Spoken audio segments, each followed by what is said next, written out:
Hi hello everyone, welcome to our channel. Sri Kedareshwara వ్రత కథ గురించి ఈ వీడియో ద్వారా తెలుసుకుందాం. శ్రీ కేదారేశ్వర వ్రత కథ ప్రారంభము. శ్రీకరము పరమ పవిత్రము అయిన నైమిసారణ్యములో సౌనకాది మహామునులందరూ సమావేశము అయి ఉండగా సకల పురాణవేత్త అయిన సూత మహర్షి మునుల ధర్మ సందేహాలను తీరుస్తూ ఉన్నారు. అప్పుడు మునుడు అడిగిన మీదట సూతుడు పరమేశ్వరుడు పార్వతీకి తన శరీరంలో అర్ధ భాగాన్ని ఇవ్వడానికి కారణమైనటువంటి వ్రతాన్ని గురించి ఈ విధంగా చెప్పాడు. ఓ మహామునులారా, ఈ సర్వలోక సృష్టికర్త అయినటువంటి భగవంతుడు శ్రీ సదాశివునకు నమస్కారములు.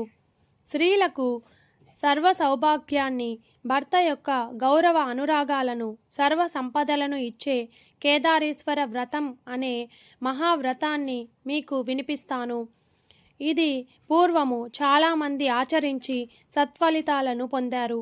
పూర్వము పర్వతరాజు పుత్రిక అయినటువంటి జగదాంబయే స్వయంగా ఈ వ్రతాన్ని చేసి భర్త శరీరములో అర్ధ భాగాన్ని సంపాదించుకుంది. ఈ వ్రతాన్ని 21 సంవత్సరములు ఆశ్వయుజ మాసంలో అమావాస్య అంటే దీపావళి అమావాస్య నాడు చేస్తే విశేషమైనటువంటి ఫలితం లభిస్తుంది. లేదా ఆశ్వయుజ శుద్ధ అష్టమి నుంచి అమావాస్య వరకు 21 రోజులు ఈ వ్రతాన్ని చేసుకోవచ్చు. ఈ వ్రతం ఆచరించిన వారికి, వ్రత మహిమను విన్న వారికి ఆయురారోగ్య సత్కీర్తులు కలుగుతాయి. ఈ ఉత్తమ వ్రతాన్ని 61 మార్లు చేసిన వారు ఇహంలో గొప్ప అదృష్టాన్ని, తేజస్సును, ఆయుష్ను పొంది అనంతరం శివ సాన్నిధ్యాన్ని పొందుతారు. అందుచేత అందరూ జాతి, మత, వర్ణ భేదాలు లేకుండా నియమ నిష్టలతో ఈ వ్రతాన్ని అనుష్ఠించాలి అని చెప్పి వ్రత కథ క్రమాన్ని వివరించసాగాడు. పరమ పవిత్రమైన కైలాస పర్వత శిఖరాన శ్రీ పరమేశ్వరుడు ఒకనాడు పార్వతీ సమేతంగా ప్రథమ గణాలు, మునిగణాలు, కుబేర, వరుణ, ఇంద్రాది దిక్పాలకులు, నారద, తుంబుర, అగస్యాది మహత్యులు కొలువు తీరి ఉన్నారు. అప్పుడు సభలో సదాశివుని ప్రేరణ వలన నారదాది ఋషులు గానం చేశారు. వారు మనోహరంగా పాడుతూ ఉంటే వారు గానానికి తగిన విధంగా రంభ, మేనక మరియు మిగతా దేవకన్యలు నాట్యం చేశారు. వారి నాట్యంలో రంభ యొక్క నాట్యం పరమశివునకు ఆహ్లాదం కలిగించింది. ఆ సమయంలో ప్రథమ గణానికి చెందిన భృంగురిటి అనే ఒక మహాభక్తుడు శివుని అనుమతి పొంది సభాసదులందరికీ నవ్వు పుట్టే విధంగా వికటాట నాట్యం చేశాడు. ఆ నాట్యాన్ని చూసిన సభాసదుల నవ్వులకు పర్వత గుహలు మారుమోగాయి. పరమశివుడు సంతోషముతో భృంగిరిటి, నీ నృత్య భంగిమలు బాగున్నాయి, నాకు ఎంతో ఆనందాన్ని కలిగింది అంటూ అతని మీద ఎంతో దయ చూపించాడు. తన వికట నాట్యంతో అందరి మన్ననలు పొందిన భృంగిరిటి పార్వతీదేవికి విడిచి పరమశివునికి మాత్రమే ప్రదక్షిణ నమస్కారాలు చేశాడు. అతడు అలా చేసినందుకు పార్వతీదేవి ముఖం చిన్నబుచ్చుకుంది. వెంటనే పరమేశ్వరుడితో, నాదా, ఇతడు మీ ఒక్కరికి మాత్రమే ప్రదక్షిణలు చేశారు, నమస్కారాలు చేసి ఊరుకున్నాడేమిటి అని ప్రశ్నించింది. అప్పుడు సదాశివుడు మందహాసం చేస్తూ, దేవి, జ్ఞానం కోరేవారు నన్ను ఆరాధిస్తారు, కానీ వారికి నీతో పని లేదు, అందుకే భృంగిరిటి అలా చేశాడు, నువ్వు దీన్ని అవమానంగా భావించకు అని చెప్పాడు. అయితే అతని మాటలకు జగన్మాత సంతృప్తి పడలేదు. శివునితో పాటుగా తనకు కూడా ప్రాముఖ్యం సంపాదించుకోవాలని దృఢ నిశ్చయం చేసుకుంది. అది ఎలా జరుగుతుంది అని ఆలోచించి ఏదైనా పూజ కానీ వ్రతాన్ని కానీ చేయాలని అనుకుంది. తాను శక్తి స్వరూపిణి కాబట్టి శివునిలో సర్వశక్తులను ఆకర్షించుకుంది. పురాణ దంపతులు ఇద్దరు ఒకరికొకరు దూరంగా ఉంటున్నారు. దేవతలందరూ ఆమెను ప్రార్థించారు, కానీ ఆమె శాంతించలేదు. సరికదా, కైలాసాన్ని విడిచి భూలోకానికి వచ్చేసింది. పరమ పవిత్రమైనటువంటి భారతదేశంలో దక్షిణ భాగంలో అంటే వింధ్యా పర్వతాలకు దక్షిణంగా అఖండ గోదావరి తీరంలో గౌతమ మహర్షి ఆశ్రమం అనేది ఉంది. అప్పుడు ఆ సమయంలో ఆశ్రమంలో గౌతముడు లేడు. సమితలు, దర్భలు, పండ్లు మొదలైన వాటిని తెచ్చుకోవడానికి సమీపంలోని అడవికి వెళ్ళాడు. పార్వతీదేవి వచ్చి ఆశ్రమంలో కూర్చుంది. గౌతముడు వచ్చి తన ఆశ్రమం అంతా తేజోవంతంగా ప్రకాశవంతంగా ఉన్నందుకు ఆశ్చర్యపడుతూ లోనికి వచ్చి గౌరీదేవిని చూశాడు. వెంటనే అతిథి మర్యాదలన్నీ చేసి ఆమె రావడానికి గల కారణాన్ని అడిగాడు. ఆమె తన దుఃఖానికి గల కారణాన్ని చెప్పి, ఓ భగవానుడా, యోగులందరి చేత పూజలందుకునే ఆ పరమేశ్వరుని యొక్క అర్ధభాగం నాకు ఏ విధంగా లభిస్తుందో అటువంటి వ్రతాన్ని ఒక రాణిని నాకు ఉపదేశించమని అడిగింది. సర్వజ్ఞుడైన గౌతమ మహర్షి కొంతసేపు ఆలోచించి, అమ్మ, కోరిన కోరికలు ప్రసాదించే కేదారేశ్వర వ్రతం అని ఒక మహావ్రతం ఉంది. కేదారేశ్వరుడు అంటే పరమేశ్వరుడే.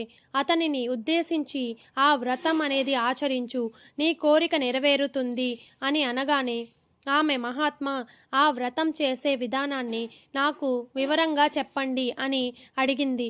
అప్పుడు గౌతమ మహర్షి పరమేశ్వరుణ్ణి ప్రార్థించి వ్రత విధానాన్ని ఇలా వివరించాడు. తల్లి విను, ఆశ్వయుజ శుద్ధ అష్టమి నాడు అభ్యంగన స్నానం చేసి శుచిగా ఉండి తెల్లని పట్టు దారాలతో గాని నూలు దారాలతో గాని 21 పేటలు తోరణం సిద్ధం చేసుకొని కుడి చేతికి కట్టుకోవాలి. ఆనాడు ఉపవాసం ఉండాలి. వ్రతం చేసే ముందు ఇంటిలో ఈశాన్య భాగంలో శుచిగా అలికి ముగ్గులు పెట్టి ఒక కొత్త వస్త్రంలో పరిచి దాని మీద యథాశక్తిగా ధాన్యం కానీ బియ్యం కానీ పోసి దానిలో మధ్యగా ఒక పూర్ణ కొలసాన్ని నింపి దానిలో శక్తి కొలది వెండి కానీ బంగారాన్ని కానీ రత్నాలు కానీ వేసి దానిని గంధ పుష్పాక్షుతలతో అలంకరించి ఆ కలసం మీద ఒక కొబ్బరికాయను ముంచి దాని మీద తెల్ల పట్టు బట్టలను చుట్టి ఆ కలసంలో శ్రీ ఉమా కేదారేశ్వర స్వామిని ప్రతిష్ఠించి పూజించాలి. గోధుమ పిండితో చేసి ఆవు నేతితో వేయించిన 21 పూరీలను, పాలు, పెరుగు, నెయ్యి, తేనెను, పాయసాన్ని, రకరకాల పళ్ళను స్వామివారికి నివేదించాలి. తాంబూలం, నీరాజనం, మంత్రపుష్పాలు, ప్రదక్షిణ, నమస్కారాలు భక్తి శ్రద్ధలతో సమర్పించాలి. పూజ చేయించిన బ్రహ్మం గారికి ముందు పూజించాలి. దక్షిణ తాంబూలాలను సమర్పించాలి. పూజ అనంతరం 21 మంది బ్రాహ్మణులను పిలిచి వారికి కాళ్ళు కడిగి పాదపూజ చేసి దక్షిణ తాంబూలాలు సమర్పించాలి. వారికి భోజనాలు పెట్టాలి. ఉపవాసాలు చేయగలిగితే వరుసగా 21 రోజులు చేస్తే చాలా మంచిది. ఈ విధముగా వ్రతం చేస్తే కేదారేశ్వరుడు సంతృప్తుడవుతాడు. నీ ఎదుట ప్రత్యక్షమవుతాడు. నీవు కోరిన వరాన్ని ప్రసాదిస్తాడు. అమ్మ, ఈ వ్రతం చేసి అభీష్ట వరాన్ని పొందు అని ఉపదేశించాడు గౌతముడు. గౌతమ మునీంద్రుడు చెప్పిన విధముగానే పార్వతీదేవి కేదార వ్రతాన్ని భక్తి శ్రద్ధలతో 21 రోజులు వరుసగా ఆచరించింది. 21వ నాడు వ్రత సమాప్తి చేయబోయే సమయంలో పరమేశ్వరుడు ప్రత్యక్షమై నీకే వరం కావాలో కోరుకోమన్నాడు. పార్వతీదేవి, పరమేశ్వర, ప్రకృతి పురుషుడైన మనం ఇద్దరము వేరువేరుగా ఉండటం సమంజసం కాదు. అందుచేత మీ శరీరంలో అర్ధభాగాన్ని నాకు ప్రసాదించు. అప్పుడు నన్ను మీ నుంచి ఎవరూ వేరు చేయలేరు.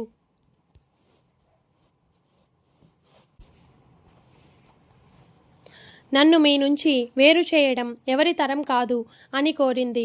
శంకరుడు సంతోషించి ఆ వరాన్ని అనుగ్రహిస్తూ, దేవి, ఈనాటి నుంచి నేను అర్ధనాదీశ్వరుడు అనే పేరుతో పిలువబడుతాను.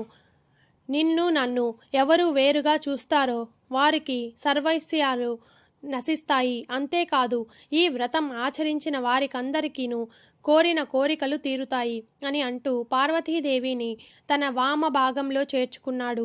గౌతమ మహర్షికి కృతజ్ఞతలు చెప్పి అర్ధనాదీశ్వరుడు సంతోషముతో కైలాసానికి చేరుకున్నాడు.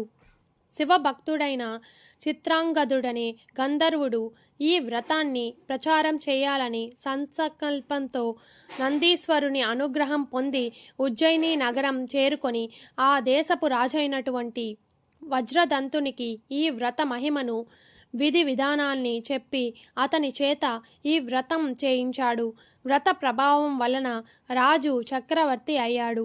తన రాజ్యంలోని ప్రజలందరూ ఈ వ్రతాన్ని చేసి సర్వ కామ్యార్థాలు పొందాలని చాటించాడు. అందరూ ఈ వ్రతం ఆచరించి ఈశ్వరుని అనుగ్రహం వలన సంపన్నులవుతారు. ఆ నగరంలో పేద కోమటి ఉన్నాడు. అతనికి 2 కుమార్తెలు. వారు ఈ వ్రతం చేస్తాము అని అనుమతించమని తన తండ్రిని అడిగారు. అతడు, నేను పేదవాడిని కనుక వ్రతం ఖర్చులు భరించలేకపోలేనన్నాడు. ఆ కన్యలు అన్నీ తామే సమకూర్చుకుంటామని అనుమతిస్తే చాలు అని తండ్రిని కోరారు. ఆయన అనుమతించాడు. వారిద్దరూ ఒక మర్రి చెట్టు కింద కూర్చొని వ్రతం చేయడం ప్రారంభించారు. ఏ వస్తువు కావాలంటే అది చేతిలోనికి వచ్చింది. అది ఆ పరమేశ్వరుని దయ అనుకుంటూ వ్రతం పూర్తి చేశారు. వ్రత ప్రభావం వలన పరమేశ్వరుని అనుగ్రహంతో వారు మంచి రూపాన్ని, దీర్ఘాయువును, తరిగిపోని సిరి సంపదలను పొందారు. వారిలో పెద్దమ్మాయి పుణ్యవతిని ఉజ్జయిని మహారాజు, చిన్నమ్మాయి భాగ్యవతిని చోళదేశపు రాజు వివాహం చేసుకున్నారు. ఈ కుమార్తెల మూలంగా వారి తండ్రి కూడా భాగ్యవంతుడయ్యాడు. కొంతకాలానికి చిన్నమ్మాయి భాగ్యవతి ధనమదంతో కేదారేశ్వర గౌరీ వ్రతాన్ని మధ్యలో మానివేసింది. అందువలన ఆమెను, ఆమె కుమారుడిని చోళరాజు అకారణంగా అవమానించి ఇంటి నుంచి తరిమివేస్తాడు. ఆమె చేసేదేమీ లేక అడవుల వెంట తిరుగుతూ ఒక బోయవాని ఇంట తలదాచుకొని కుమారునితో పుణ్యవతి విషయం చెప్పి ఉజ్జయిని నగరానికి పంపి నీ పెద్ద తల్లిని అడిగి ధనం తెమ్మని పంపింది. అతడు పుణ్యవతి దగ్గరకు వెళ్ళి తమ పరిస్థితి చెప్పి ధన సహాయం చేయమని కోరాడు. అంతా విని ఆమె బాధపడి బాలుడు అడిగిన విధంగా ధనం ఇచ్చి పంపింది. మధ్యలో దొంగలు ఆ ధనాన్ని దోచుకుపోయారు. బాలుడు మళ్ళీ వెనక్కి వెళ్ళి పెద్ద తల్లితో ధనం పోయిందని ఏడ్చాడు. ఆమె మళ్ళీ ధనం ఇచ్చి పంపింది. రెండవసారి కూడా ఆ ధనం దొంగల పాలయ్యింది. పిల్లవాడు ఏడుస్తూ ఉండగా ఆ బాలుడు విచారానికి జాలిపడి ఆకాశంలో నుంచి కేదారీశ్వరుడు, నాయనా, నా వ్రతాన్ని ఉల్లంఘించిన వారికి ధనధాన్యాది భాగ్యాలు పొందే అర్హత ఉండదు అని అన్నాడు. ఆ మాటలు విన్న బాలుడు తిరిగి వెళ్ళి పుణ్యవతికి తాను విన్న మాటలను గురించి చెప్పాడు.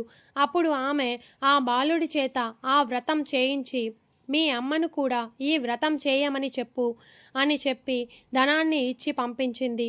అతనికి మార్గ మధ్యమంలో పూర్వం 2 సార్లు పోగొట్టుకున్న ధనం కూడా కనిపించింది. ఆ ధనరాశులతో తల్లి దగ్గరకు చేరి జరిగినదంతా చెప్పాడు. భాగ్యవతి తన తప్పిదాన్ని గుర్తించి కేదారీశ్వరునికి క్షమార్పణ చెప్పుకొని భక్తి శ్రద్ధలతో వ్రతాన్ని అనుష్ఠించింది. కేదారనాథుని అనుగ్రహం వలన తిరిగి తన భర్త యొక్క అనుగ్రహాన్ని పొంది సుఖంగా కాలం గడిపింది. గౌతమ మహర్షి పార్వతీదేవికి ఉపదేశించిన ఈ వ్రతాన్ని భక్తి శ్రద్ధలతో ఆచరించిన వారికి కేదారేశ్వర స్వామి అనుగ్రహం వలన ఇహపర సౌఖ్యాలు లభిస్తాయి. ఇది స్కాంద పురాణంలోని కేదారేశ్వర వ్రత మహత్యం సమాప్తం. ఈ వీడియో కనుక మీకు నచ్చినట్లయితే లైక్ చేసి అలాగే షేర్ చేయండి. మరిన్ని ఇలాంటి ఇంట్రెస్టింగ్ వీడియోల కోసం నా ఛానల్ని సబ్స్క్రైబ్ చేసుకోండి. Thank you for watching.